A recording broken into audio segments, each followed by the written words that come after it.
ඔයගොල්ලෝ ඉස්සෙල්ලම කරන්න ඕනේ ඔයගලන්ට අවශ්‍ය ළමයාව දාන්න කැමති පාසලේ වෙබ්සයිට් එකට ගිහිල්ලා එන්රෝල්මන්ට් කියන මේ ටැබ් එක ක්ලික් කරලා ඒකේ ඔයගොල්ලෝගේ ළමයාගේ මූලික බේසික් ඩීටේල්ස් ටික එන්ටර් කරන්න. එතකොට ඊමේල් ඇඩ්‍රස් එක දැම්මම ඒගොල්ලෝ තමන්ගේ ඊමේල් ඇඩ්‍රස් එකට ලින්ක් එකක් එයි තමන්ගේ ඇප්ලිකේෂන් එක ප්‍රොසෙස් කරන්න.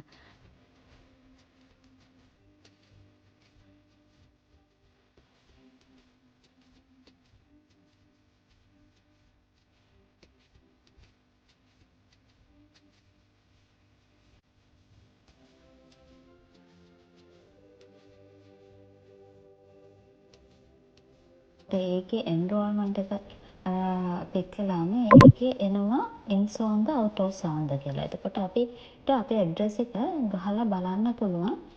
අපේ ඇඩ්‍රස් එක ඒ ඉස්කෝලේ ඉන් සෝන් එකට අහු වෙනවද නැත්නම් අවුට් ඔෆ් සෝන් එකට අහු වෙනවද කියලා. ඒතර අවුට් ඔෆ් සෝන් එකෙනුත් ඒගොල්ලෝ ඉතාමත් පොඩි ප්‍රතිශතයක් ළමයි ගන්නවා. හැබැයි ඒගොල්ලෝ ප්‍රයොරිටි දෙන්නේ හැම ඉස්කෝලේම ඉන් සෝන් එන්රෝල්මන්ට් වලට.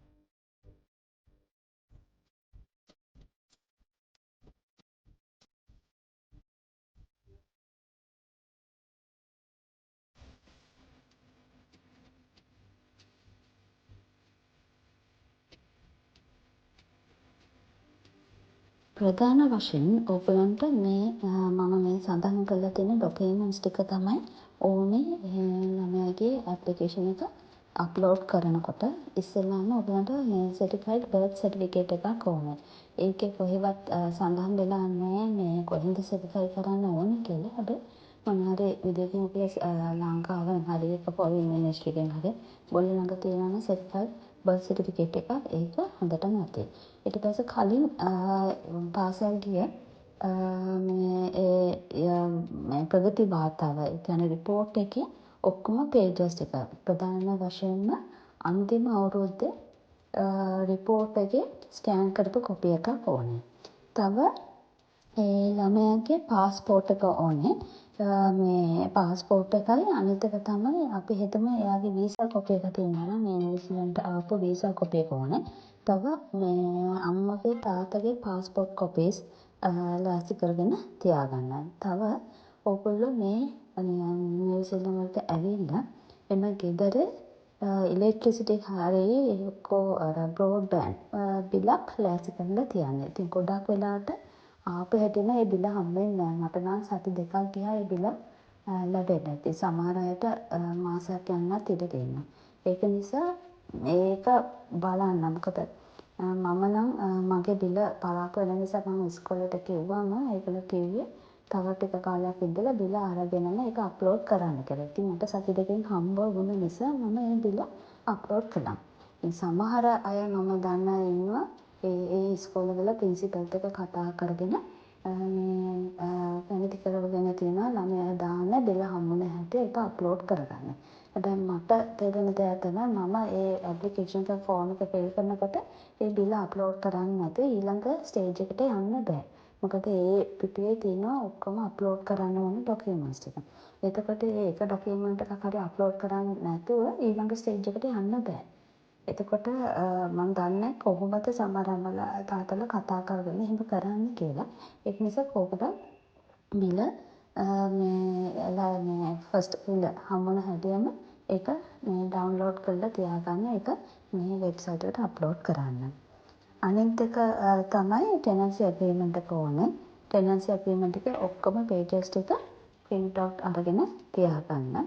ඊට පස්සේ මේ අනිත් ඒ ළමයාගේ ඉමුනයිසේෂන් සර්ටිෆිකේට් එක. එයාගේ වැක්සින් ගහපු රෙකෝඩ් එක දෙනනේ වැක්සින් ගහපු රෙකෝඩ් ඒකේ ස්කෑන් කරගෙන තියාගන්න. ඊට පස්සේ අනිත් එක ස්ටැටියුටරි ඩික්ලරේෂන් ෆෝම් එක.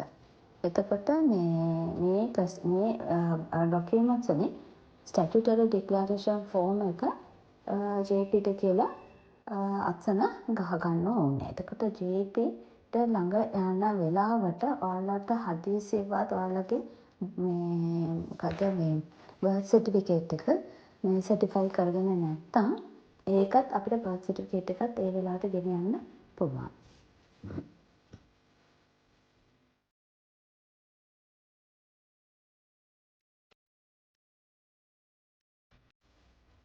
අපේ ගෙදරට ළඟම ලයිබ්‍රරි එක හොයාගෙන අපිට හොයාගන්න පුළුවන් මේ සයිට් එකට ගිහිල්ලා ඒ ලයිබ්‍රරි එකේ ජේ.පී ඉන්න වෙලාව.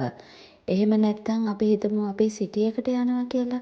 මට මතකයි මම පළවෙනි සැරේට සිටි එකට ගිය වෙලාවේ මට මතක් වෙලා මම බැලුවා ලයිබ්‍රරි එකේ ජේ.පී මේ වෙලාවට ඉන්නවද කියලා. ඊට පස්සේ මම ඒ සිටි එකට ගිය වෙලාවේ තමයි මම ජේ.පීව හම්බවලා මේ ෆෝම් එක ෆිල් කරගත්තේ. එතකොට ඕගොල්ලන්ට ඒ යන කොහේ හරි යන තැනක හරි ගෙදරට ළඟම ලයිබ්‍රරි එකේ ජේ.පී ඉන්න වෙලාව හොයාගන්න මේ සයිට් එකට ගිහිල්ලා මේකේ ඔක්කොම සඳහන් වෙනවා එක එක බ්‍රාන්චස් වල ජේ.පීලා ඉන්න වෙලාව. ජේ.පී ළඟට යනකොට ඔයගලන්ට ප්‍රධාන වශයෙන්ම ගෙනයන්න තියෙන්නේ ස්ටැචුටරි ඩික්ලරේෂන් ෆෝම් එක. ඒ ස්ටැචුටරි ඩික්ලරේෂන් ෆෝම් එකේ අපිට තියෙන එක කොටසක් ෆිල් කරන්න. ඒකයි ගිහිල්ලා දුන්නාම ඒක ජේ.පී සයින් කරනවා. හැබැයි එතනට යනකොට කෝකටත් ටෙනන්සි ඇග්‍රීමන්ට් එකයි අපේ ටෙනන්සි ඇග්‍රීමන්ට් එකයි අපේ පාස්පෝර්ටුත් අරගෙන යන්න. අපි දන්නේ සමහර ජේ.පීලා ඒව ඉල්ලන්න ඉඩ තියෙනවා. එතකොට ළමයාගේ පාස්පෝර්ට් එකයි දෙමාපියන්ගේ පාස්පෝර්ට්ුයි ඒ ටික ඔක්කොම අරගෙන යන්න. අනිත් එක තමයි ඉස්කෝලෙන් ඉල්ලලා තියෙනවා බර්ත් සර්ටිෆිකේට් එකේ සර්ටිෆයිඩ් කොපි එකක්. එතකොට හදිසියෙවත් ඕගොල්ලෝ බර්ත් සර්ටිෆිකේට් එක සර්ටිෆයි කරගෙන නැත්නම් ඕගොල්ලන්ට ඒකත් නම් ඔරිජිනල් බර්ත් සර්ටිෆිකේට් එකයි ෆොටෝ කොපි එකකුයි එතනට අරගෙන ගිහිල්ලා ඒකත් සර්ටිෆයි කරගන්න ජේ.පී එකෙන්. එතකොට මේ කොස්ට් එක සම්පූර්ණ ෆ්‍රී ඔෆ් චාර්ජ් තමයි කරන්නේ. මේ හැම ජේ.පී කෙනෙක්ම. ගොඩක් වෙලාවට මෙහි නිව්සීලන්ත වල ලයිබ්‍රරිස් වල ඉන්න කිවීස් ළමයි නිව්සීලන්ත ජාතික ළමයි ඒගොල්ලෝ මේ සර්විස් එක කරන්නේ ෆ්‍රී ඔෆ් චාර්ජ්. එතනට ගිහිල්ලා තමන්ගේ වාරය වෙනකම් එන්න.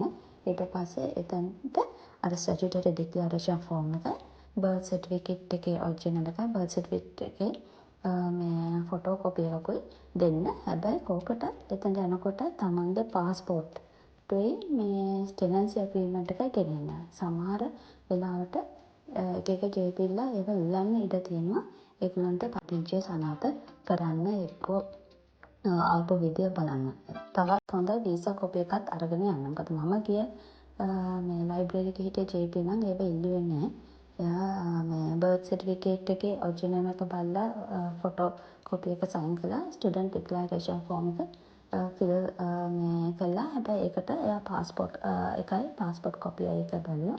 ඒ අරගෙන අනිත් ඒවා නම් මොකවත් බැලුවේ නැහැ. එනට අපි කෝකටත් හොඳයි අනිත් ඩොකියුමන්ට්ස් තමන් මේ රටට ඇවිල්ලා අයිතියක් තියෙනවා කියලා පෙන්නන්න මේ ඩොකියුමන්ට්ස් ටිකත් අරගෙන යන්න.